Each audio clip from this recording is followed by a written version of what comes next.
Greetings and salutations. What's up, everybody? Spencer Kyte here on SevereMMA's YouTube page with another edition of 10 Things I Like for UFC Kansas City, which takes place this weekend, Saturday, April 15th at T-Mobile Center in Kansas City, Missouri. It's headlined by a dynamic flyweight matchup between Max Holloway and Arnold Allen. Some really good fights throughout the rest of the card. A couple critical matchups for fighters that we need questions answered about, as we talked about yesterday on one question. But we will get to the things I like, and we will start as always at the top. Item number one, Max Holloway is fighting. If you watch this show, you know that pretty much every week there's at least one of these. Insert fighter name is fighting. This week it's Max Holloway. And whether you think that he's maybe at a turning point of his career or have questions about what he's going to look like on Saturday, all well and good. When Max Holloway steps into the cage, I am watching. I am excited. I look forward to every minute of it. Hawaiian Kickboxer is one of my favorite walkout tracks and sort of walkout tandems. The way it pairs with Max, obviously, he is a Hawaiian Kickboxer, is perfect. He is somebody that I have been fortunate enough to watch grow and flourish and develop throughout the course of his career. I got a chance to speak to him on Tuesday. That was great to catch up, have a few laughs, see where he's at. He's saying all the right things. He sounds focused. He sounds determined. He's thrived in this position before, right? Start of 2021, goes out and absolutely styles on Calvin Kattar on ABC the day before Muhammad Ali's birthday. As he said to me, maybe that man possessed me because I felt like Ali out there. Then he beats Yair Rodriguez. It's Max Holloway, man. I can't think of the last time that I saw a Max Holloway fight, that I watched a Max Holloway fight and thought, that really didn't deliver. It was probably in Saskatchewan when he headlined against Charles Oliveira, but that wasn't his fault. That wasn't anybody's doing. We had an esophageal injury ending that fight prematurely. But outside of that, Max's action guaranteed. He is technical. He is pressuring. He is aggressive. He'll talk at you a little bit. And he's fun to watch. And so whether this is the start of a bit of a slide for Blessed, whether this is one more featherweight fight before he decides to go up to lightweight, whatever this may be, Max Holloway is making the walk on Saturday, and I'm looking forward to seeing it. Item number two, Arnold Allen gets his shot. This one is probably bigger, and I just go in program order, right? Red corner, blue corner, do it that way. Arnold getting this shot is a big thing. We've been waiting for this. We've been talking about this, especially here on this site, for the last year, since the win in March against Dan Hooker in London. We said at the time he needed to call out Alexander Volkanovski. I think that is the way things have sort of progressed.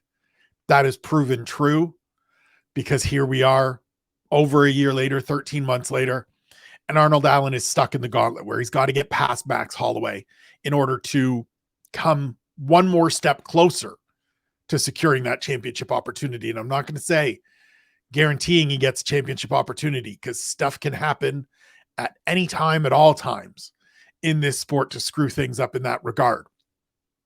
But he gets the fight. He gets the fight that he needs. I talked to Arnold on Tuesday as well, and we talked about this matchup, and this is one that he had pursued. He had asked for it. He had been kind of finally using his voice, using his position to request some stuff. And this was the one he wanted, because as he put it, you beat Max Holloway, you're proven. There's no more talking about, well, maybe this and maybe that and what if, and you beat this guy, you're good. The only guy that's beaten him in the last 4 years is Alexander Volkanovski, who might be the best fighter walking God's green earth today. And so if Arnold Allen can go out, run the winning streak in the UFC to 11, move the record in the UFC to 11-0, the winning streak to a baker's dozen overall, he's going to be pretty hard to deny. He may have to sit out and wait and bide his time, depending on how things go between Volkanovski and Yair Rodriguez later this year. But he'll be in that pole position. He'll be in that driver's seat. He will be the clubhouse leader in the chase to be the next title challenger at 145. And that's what all of this has been about. That's what the last 8 years and 10 wins have all been in service of, have all been in process of getting to.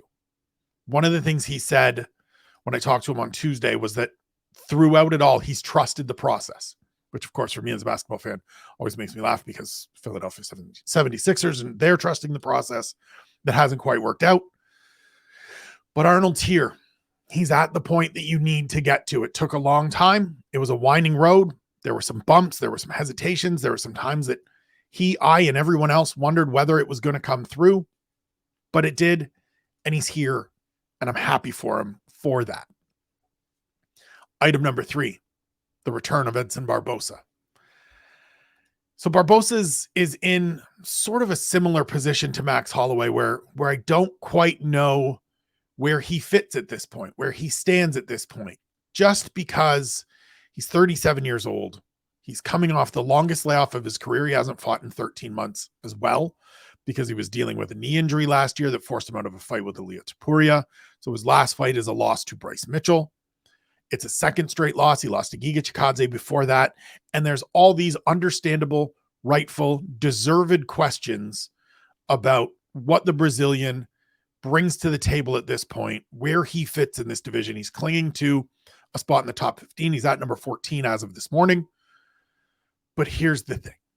Edson Barboza is one of those guys. And it's a very short list of people whose strength of schedule is as impressive as Edson Barboza. Rafael Dos Anjos is in there.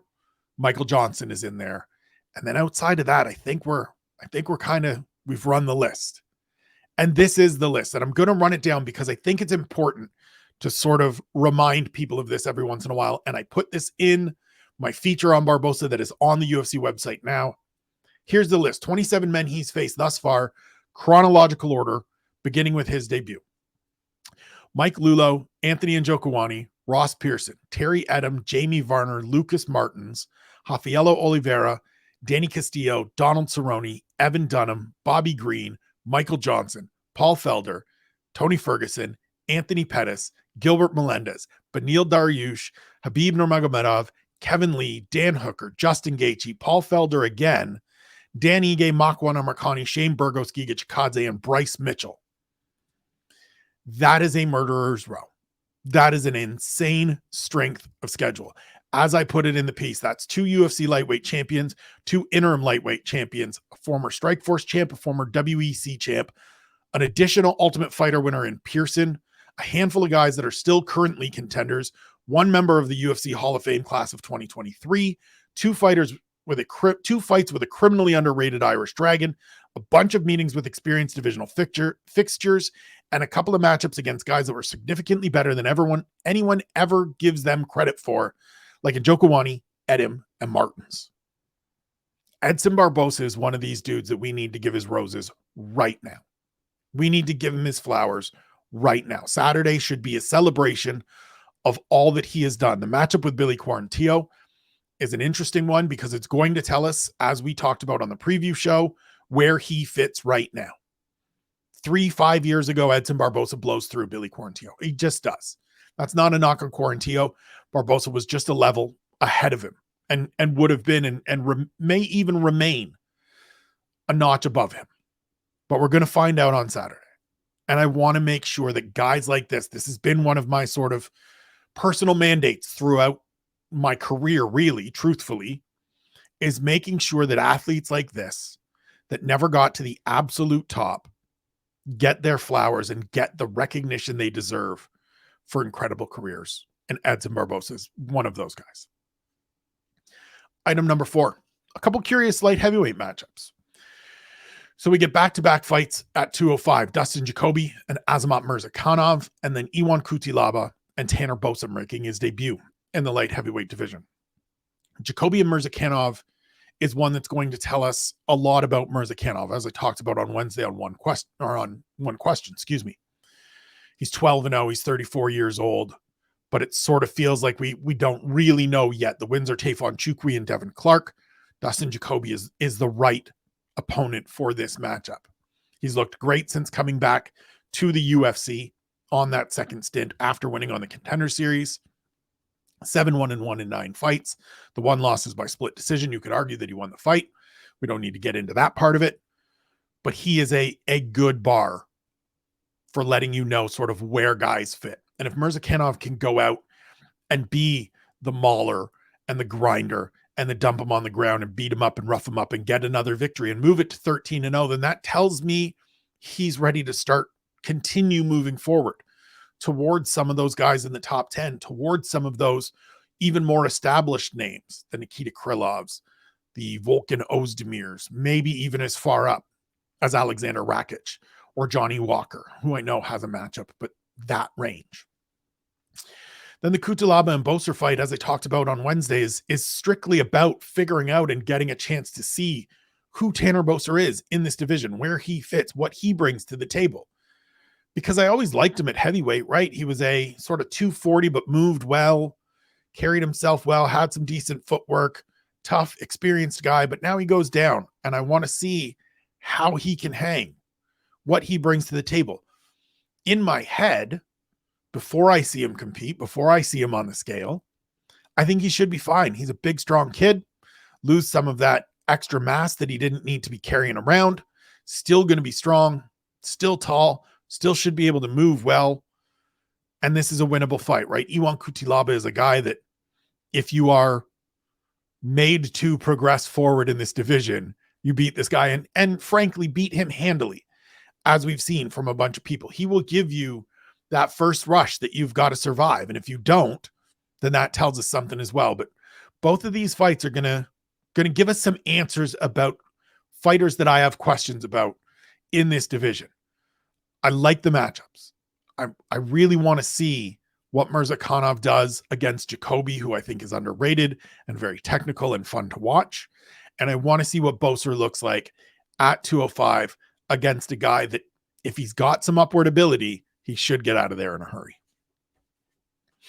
Item number 5, Chris Gutierrez's litmus test. So this is the one I've been waiting for a while for Gutierrez. As I said on Wednesday, it's rare that we get a fighter that is on a 4-fight winning streak, that is unbeaten in 8 fights, that I look at and go, I still just don't know. And you can say it's back-to-back stoppage wins over Danabak Gabriel and Frankie Edgar, and that's factual. That is true. Those are correct statements. But I don't know how much stock I can put into beating Frankie Edgar in 2022. And I don't know what great value beating Danabak Gabriel has. Now, he has done all the things that he needs to do to get to this position where he is in the top 15 and, in my opinion, the deepest, most competitive division in the UFC, the 135-pound weight class.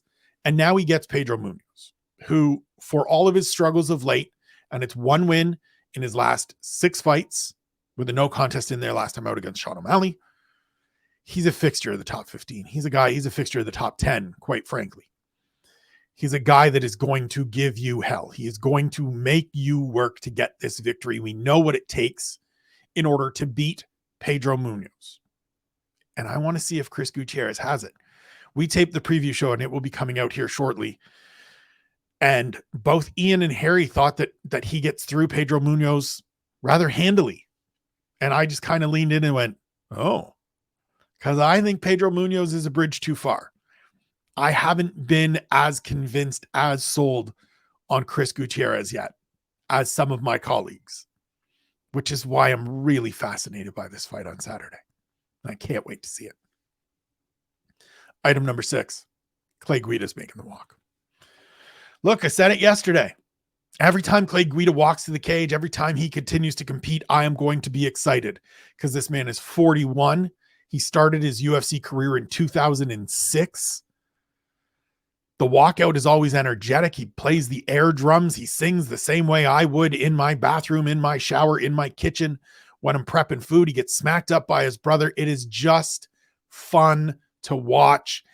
And I want to have fun watching these fights. It feels like there's a wealth of people that spend their Saturdays hate watching these events or spend their weeks lamenting having to watch these fights as if they are forced to, as if there is no redeeming quality to them. And I don't mean the boys across the pond that have to do it at wee hours when it's hard and it taxes the body. I mean here in North America, the number of people that just oh, this card and oh, these fights. And oh, look, man, Clay Guida is going to bop out to the cage and have himself a good time. And that brings me joy. That brings me life. That brings me energy. And that's what I want to celebrate. That's what I want to see. It's part of the reason I always talk about Amanda Hebos, and my face lights up when I talk about her. She is a bundle of joy. That brings me joy and light and energy. These are things I want in my life. Are there reasons to lament, the hectic schedule, practices of the UFC, things that transpire in the MMA world? Absolutely. But Clay Guida's fighting on Saturday, man, and it's always a good time. So get excited. Be happy. I'm choosing to be happy. I watched Ted Lasso for the second time. I watched it last night with my wife. I watched it again this morning because I love the show, and I think it always has great messages. And there's the point where Keely says, I used to be happy. I want to be happy again. And she, you know what? I just want to be happy. I want to enjoy this sport. I want to enjoy these athletes and these fight cards. Clay Guida's fighting. I enjoy that. Item number 7, flyweight title Eliminator between Brandon Royval and Matthias Nicolau. Nothing has been set in stone. This is just me theorizing. The UFC hasn't come out to say the winner of this one gets the next title shot. But with Brandon Moreno and Alexandre Pantoja announced for UFC 290 in July at International Fight Week, it stands to reason that the winner of this one will face the winner of that one. And I think it's no matter what, right? If Pantoja wins, Brandon Moreno isn't getting an immediate rematch. I wouldn't think. He just ascended to the throne for a second time in January. Pantoja will be up 2-0 on him in the UFC, +1 over him in the Ultimate Fighter. And we've got a contender that's going to be at the ready. This is an incredible fight. Brandon Royval is a mad lad. And Matthias Nicolau, as I said yesterday, as I said on Fighters on the Rise this week on UFC.com, he might be the best flyweight in the world, and we just don't know it yet because we haven't seen that ceiling established. We haven't seen that point where somebody comes out and beats him and says, okay, this is as far as you can go. This is going to be a fight that really tells us a lot about each of these guys. And to me, I think more specifically Nicolau, and I am fascinated by it. I cannot wait to see this fight. It should be amazing. It should be on the main card. It should be the co-main event. We all know that, but regardless of where it is placed, this is a fantastic fight that everyone should be tuning into and paying very close attention to, because in all likelihood, the winner of this one will be fighting for UFC gold towards the end of the year, and those things are important.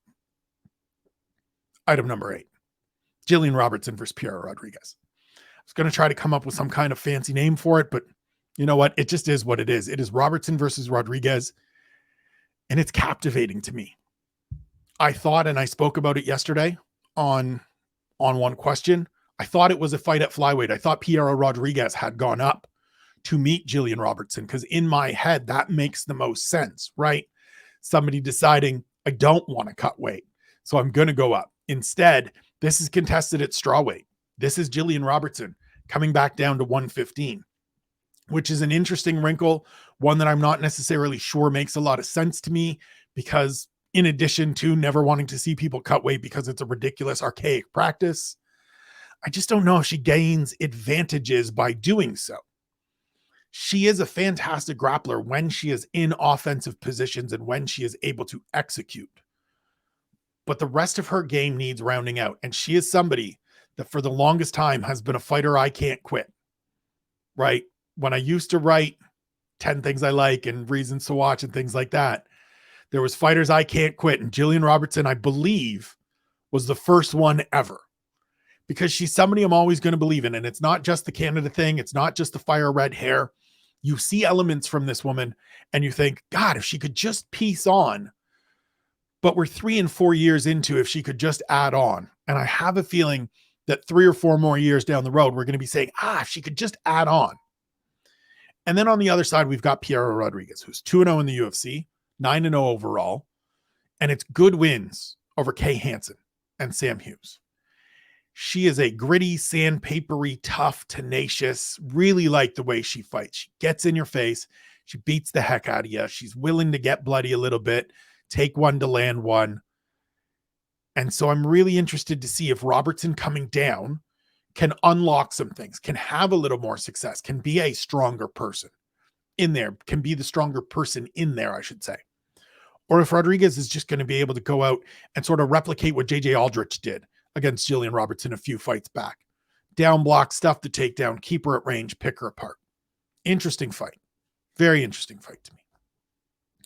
Item number 9, Groovy Lando returns. Look, I am an unabashed Lando Venata supporter, advocate, fan, enjoyer. He's somebody that prior to getting into the UFC, I had a chance to get to know a little bit. He was down at Jackson Wink, knew a bunch of guys that he trained with, knew a bunch of coaches that he worked with who all sung his praises, got a chance to meet him a couple of times and was interested in seeing him come up. He has that brilliant debut against Tony Ferguson. And yes, he loses, but he goes out there and he fights his ass off against the guy that is at the top of the division at the time. He does it on short notice. And then he turns up at the press conference in a purple velvet suit. And it's just like, this dude knows what he's doing. He is ready to go. Follows that up by going to Toronto and kicking John McDessie in the head in the first round. And it's beautiful. And you think this guy is going to be a contender. He's going to be a personality. He's going to be a superstar. And 7 years later, it just hasn't happened. He's 4-6-2 in the UFC. He's coming off a loss to Charles Jourdain. He's moving back up to lightweight to face Daniel Zellhuber. And I'm just interested, man. This is just another one of these guys that every time he fights, I want to see it because there are so many good moments when you watch him fight. The Mike Grundy fight, for a year afterwards, I was talking about how Lando needed to release hand fighting instructional videos because he did so well to break the grip every time against Mike Grundy in London. You see the scrambles, you see some of the finishes, you see some of the good points, and you think this guy is still right. He's right on the cusp. And it hasn't happened. And so I'm curious to see as he steps in against a young kid who's coming off his first loss, who on paper in my head, he should beat. Am I delusional? Am I crazy? Do I have too high hopes for Lando Venata? We're going to find out on Saturday. Last one, newcomers get a chance to prove themselves. So Bruna Brazil and Gaston Boilanos both making their debut towards the start of the fight card. Bruna Brazil taking on Denise Gomes. Boilanos taking on, his name is escaping me, Aaron Phillips. Excuse me. I was going to say the model Aaron Phillips. He is no longer the model. I can't remember what the nickname is, but Aaron Phillips no less. Bruna Brazil, as I said yesterday, as I said on the preview show, somebody I've been looking forward to seeing compete since she kicked Marnik Man in the head on the Contender Series to get her contract. This feels like, to me, a fight where she has the opportunity to shine. Denise Gomes has some upside, but she is just still super raw, super young, super unpolished. And I think Bruna Brazil can go out and shine. Boilanos is more of a question mark to me. I'm not really sure what the excitement about adding him to this roster, to this division, is all about. He's 6-3 as an MMA fighter. He's had some fights in kickboxing where he's had some knockouts, and he's had some knockouts in his MMA career as well. But we've seen lots of people on the regional circuit or against lesser competition score crazy knockouts and not get all excited that, oh my God, this person's got to be in the UFC. So for Brazil, it is me really looking forward to it and being excited for it. And with Boilanos, it's more about, okay, let me see what this is all about. Let me see what people are pumped about. Because like Bruna Brazil, Aaron Phillips feels like a winnable fight. And I say that with all due respect to Aaron Phillips. He hasn't fought in 2.5, 3 years. He's 0-3 in the UFC. He just he's shown through his efforts, through his performance or lack thereof, that he can't compete at this level. And so we're going to find out if Gaston Boilanos can, and if he can justify, validate some of that excitement that his signing was met with. That's it for the 10 things. We're a couple days away. We are 2 sleeps away from UFC Kansas City. I cannot wait for this fight card. I hope you are a little more excited now that we've covered this. Check out the preview show. It will be up on this channel later on today. Myself, Harry, and Ian going through the card. Ian and I will be back tomorrow with the picks and plays. The Magpie got me last week. I'm hoping to reverse that this week, get back in the positive, get back to making profit. Shawnee and Graham will then be through on the weekend for the main show. Harry and I will be back next week. It's going to be Wednesday next week, not Tuesday. Harry's off taking care of some things, gets back later. So we're going to give him a day's grace to get settled in and get back into things before we start talking about this fight card, and then looking forward as we do. Follow everybody on Twitter, follow the Patreon, sign up for that, SevereMMA.com/pints. Love you, appreciate you. Take care of yourselves, take care of one another. Shouts to the fine people at One Bone. You'll be hearing more about them in the near future. Take care of yourselves. We'll see you soon.